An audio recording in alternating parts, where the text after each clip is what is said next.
We often imagine artificial intelligence as an abstract digital mind floating freely in the cloud.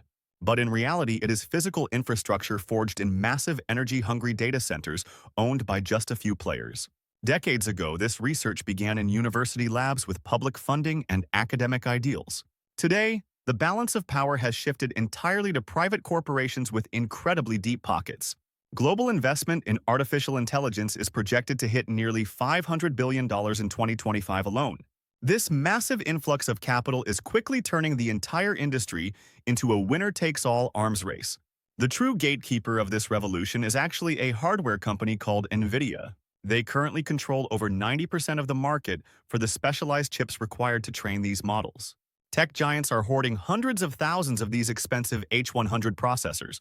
Possession of this computing power has become the single most important metric for dominance in the modern era. This creates a barrier to entry that is nearly impossible for smaller startups to overcome. OpenAI has seen its annualized revenue skyrocket to $13 billion in under 2 years. This financial explosion proves that proprietary models are currently the most lucrative assets on the planet. However, a powerful counter-movement creates open-source models like Meta's Llama series. These tools offer transparency and flexibility that challenge the stranglehold of closed proprietary systems. The United States currently leads the world with the vast majority of private AI investment. Meanwhile, China is aggressively pouring billions into its own domestic ecosystem to secure technological independence. Nations now view computing resources as critical to their national security and economic stability. Governments like Canada are launching sovereign strategies to ensure they aren't left behind by foreign powers. Legal battles are raging over who owns the creative content generated by these machines.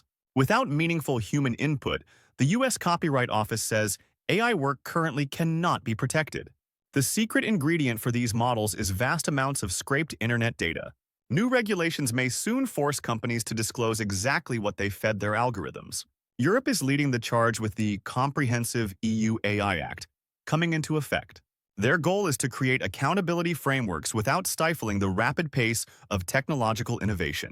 Despite hundreds of billions flowing into commercial AI ventures globally, less than 1% of funding targets social impact initiatives that benefit the wider public good.